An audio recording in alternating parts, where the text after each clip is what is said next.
Magandang gabi sa lahat. Ang gawain natin ngayong gabi ay patungkol sa listening with visual aids, picture, and sound matching. Okay, so upang magpaunlad ang kakayahan ng mga mag-aaral sa pag-uugnay ng tunog at visual na impormasyon. So ang ating aktibidad ay magpatugtog ng audio na naglalarawan ng isang sitwasyon o senaryo. Kasabay nito, ipakita ang iilang mga larawan na maaaring tumutugma o hindi tumutugma sa naririnig. Piliin ang tamang larawan na sumasalamin sa nilalaman ng audio. Paru-Paro at si Alitap-Tap.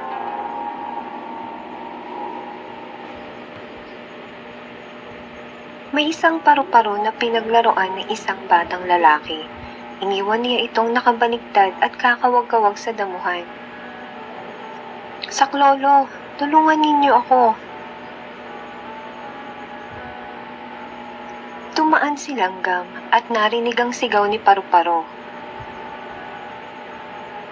"Gusto kitang tulungan, ngunit nagmamadali ako. Maganda ang sikat ng araw at maghahanap pa ako ng pagkain." Umalis si Langgam at iniwan ang kaawa-awang Paru-Paro. "Saklolo, maawa kayo sa akin. Tulungan ninyo ako." Dumating si Salaginto. Lumapit siya kay Paru-Paro.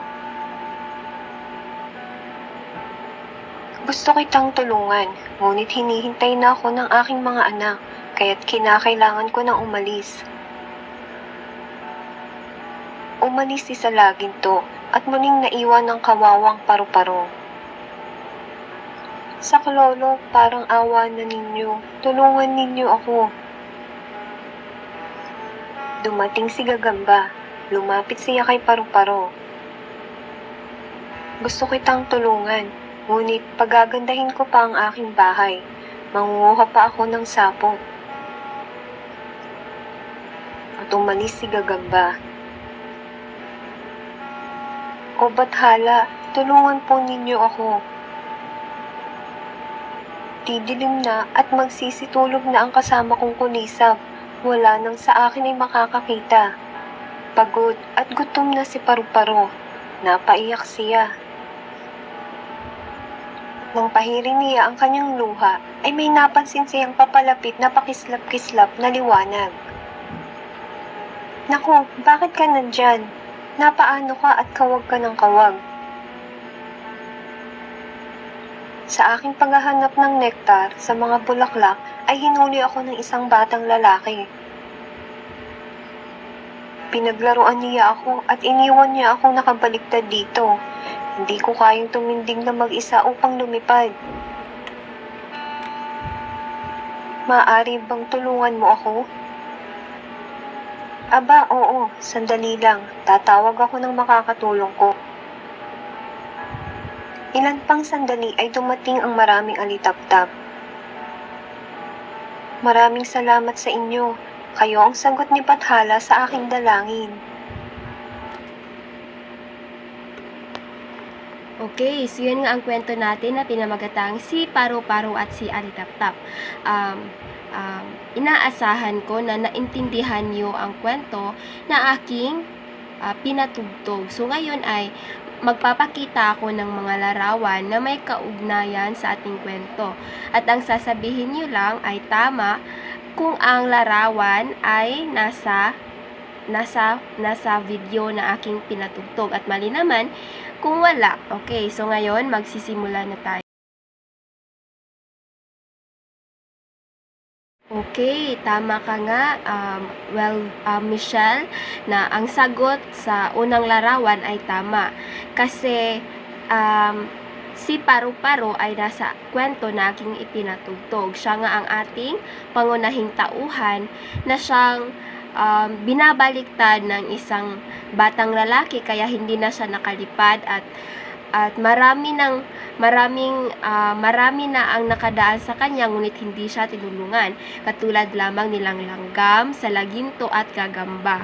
Ngunit sa huli ay tinulungan rin siya ng isang kakaibang insekto na siyang tunay na nagmamalasakit sa kanya.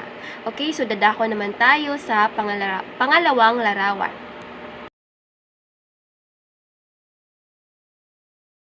Okay, tama ka, Lara. Ang pangalawang larawan ay tama.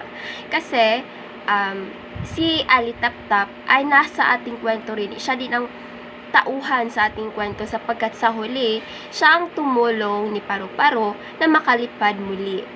Okay? Ngayon, dadako tayo sa pangatlong tauhan.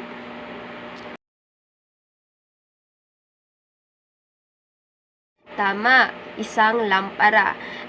Kahit hindi natin makikita ang lampara sa kwento, tama pa rin ang inyong sagot, Amba, kasi ang lampara, ito rin ay sumisimbolo ni Alitaptap. Kasi si Alitaptap ay mayroon siyang dala-dalang liwanag na para lang ding lampara.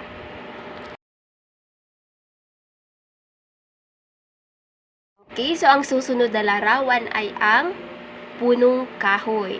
Ang punong kahoy, hindi siya masyadong naitalakay sa kwento at wala siyang koneksyon sa mga tauhan. So, tama rin ang sagot mo, Jiwi, na mali ang pang-apat na larawan na naipakita.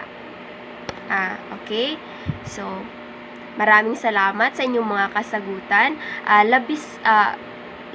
Labis kong ikinagalak na mayroon nga kayong naintindihan sa aking ipinatugtog na kwento. Mahalaga ang visual aid sa pag-unawa ng mensahe sapagkat sa pamamagitan ng mga larawan ay magkaroon ng mga hinuha ang mga mag-aaral kung ano ang laman, kung ano ang definisyon ng larawan na iyon. So, ang kanilang mga utak ay gagana kung ano nga ba ang susunod na tatalakayin at ito'y magiging motibasyon nila na makinig sa ipapatugtog na kwento. Mahalaga din ang tunog bilang mismong gabay para sa isang mensahe na nakapaloob sa larawan sapagkat sa pamamagitan nito ay nabibigyang buhay ang mga larawan. Sa pamamagitan ng tunog ay nabibigyan ng karakter ang mga larawan na kahit hindi gumagalaw ay nagkakaroon sila ng buhay. Okay, at yun lamang po. Maraming salamat.